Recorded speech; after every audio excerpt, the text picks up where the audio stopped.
Friends, അപ്പം നമ്മളെ വളരെ വലിയൊരു അത്യാവശ്യം നിറവേറ്റാനായിട്ട് കോട്ടയം വരെ പോയി. ഒരു നാരങ്ങ വെള്ളം കുടിച്ചങ്ങോട്ട് തുടങ്ങി. ബിക്കോസ് എനിക്ക് ഒത്തിരി ദാഹിക്കുന്നുണ്ടായിരുന്നു. ആർക്കും ഒരു പെൺകുട്ടി ഉണ്ടായി ഗൈസ്. ഇറ്റ്സ് എ ഗേൾ എന്ന് പറഞ്ഞ് എനിക്ക് മുട്ടായിയൊക്കെ കിട്ടി.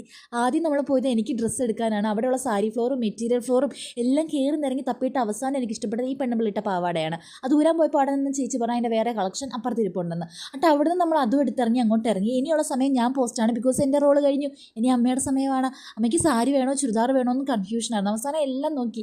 എൻ്റെ അച്ഛനാണെങ്കിൽ ഇങ്ങനെ മാറി മാറി ഓരോന്നെല്ലാം കാണിക്കുന്നുണ്ട്. അത് വേണോ ഇത് വേണോ അത് വേണോ. പക്ഷെ എൻ്റെ അമ്മയ്ക്ക് ഒന്നും കൂടി ഇഷ്ടപ്പെടുന്നില്ല. പിന്നെ ഏതോ ഒന്നെടുത്ത് ബില്ല് ചെയ്യാൻ പോയപ്പോൾ അവിടെ ഇരുന്ന ഒരു ചേച്ചിയെ കണ്ട് അമ്മ പറയുക, ഞാൻ മറ്റേ സാരി എടുത്ത് ഇറങ്ങുമ്പോൾ ഇതുപോലെ കാണും ഭദ്രകാളിയെ പോലെയെന്ന്. അവിടെ നമ്മൾ അവിടെ നിന്ന് ഡ്രസ്സും എടുത്തിറങ്ങി നമ്മൾ നേരെ പോയത് സ്റ്റുഡിയോയിലാണ്. അവിടെ ചെന്ന് എൻ്റെ മെയിൻ ലക്ഷ്യം എന്ന് പറഞ്ഞാൽ ലിപ്സ്റ്റിക്കാണ്.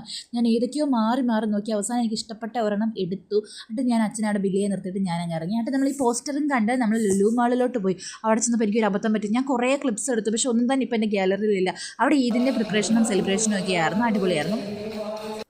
എന്നിട്ട് അതെല്ലാം കണ്ട് നമ്മൾ നേരെ ഫുഡ് കഴിക്കാൻ കയറി. നമ്മൾ സൽക്കാരം കയറി ഫുഡ് കഴിച്ചു. അമ്മയ്ക്ക് പൊറോട്ടയും ബീഫും കഴിക്കാൻ ആഗ്രഹം തോന്നി.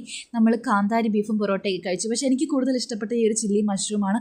അടിപൊളി ടേസ്റ്റായിരുന്നു ഗൈസ്. പിന്നെ ഫുഡെല്ലാം കഴിച്ച് നമ്മൾ നേരെ വീട്ടിൽ വന്നു. ഒത്തിരി വൈകിയാണ് വന്നത്. അപ്പോൾ അത്രയുള്ളൂ ഗൈസ്. ബൈ.